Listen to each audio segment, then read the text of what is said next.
I'm here with Dr. Nick Geidner of the University of Tennessee. Dr. Nick, do you care to just again state who you are and what you do here at the university and some interesting things about yourself? Yeah, my name is Nick Geidner. I'm an assistant professor in the School of Journalism, and I run Land Grant Films, a documentary program, and I do research on news use and news understanding. Righty. So when you hear fake news, what's one of the first things that pops into your mind? I mean, I think the term was originally meant to mean, really just inaccurate news that was put out by a publisher that knew that it was fake.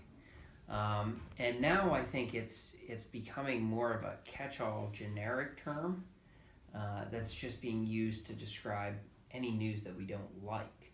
And I think that's a real problem, and I think the term sort of fake news means pretty much nothing now. So when you hear fake news regarding the election, do you think that's when the whole, just meaning something you don't want to hear kind of came to play? Yeah, I think it sort of transitioned in that time.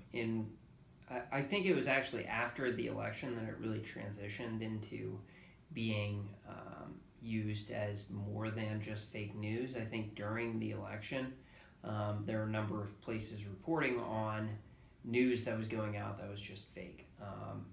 Like the Pizzagate thing with Hillary Clinton, where that was fake. That was fake news. That was just completely made up and completely fabricated. And then I think after the election, I think a lot of Democrats and a lot of people blamed the loss on fake news. And so I think it got into this sort of political situation where Democrats were pointing to it and Republicans were saying, no, it wasn't fake news, everything's fake news. And it sort of created it made this term a political term. So when it comes to fake news, with stuff like Twitter and Facebook and how Facebook has taken their step towards kind of trying to help identify what fake news outlets are being shared and posted and stuff. How do you feel that kind of adds or takes away from the fake news?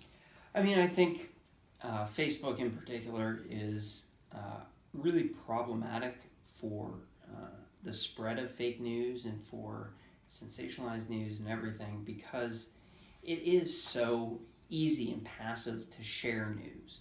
I think even 10, 12 years ago, you had to email people and there would be chain letters with these crazy conspiracy theories.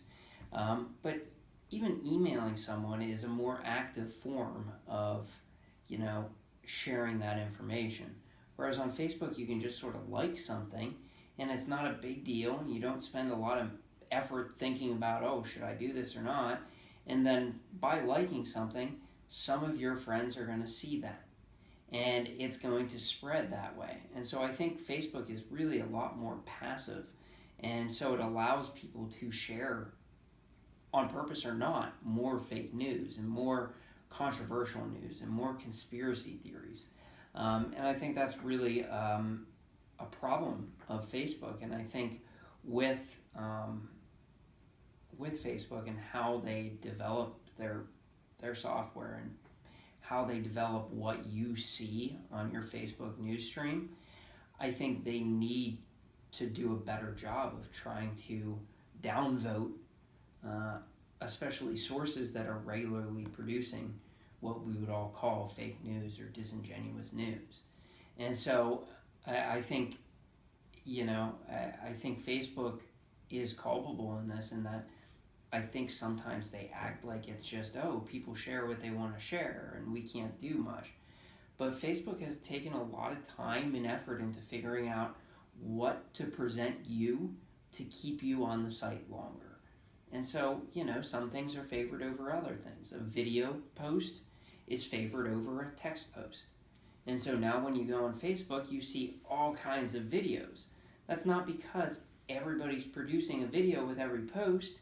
It's that they're more likely to show you posts with videos. And so I think Facebook needs to do a better job of trying to identify fake news, organizations that are really regularly making fake news and downvote them.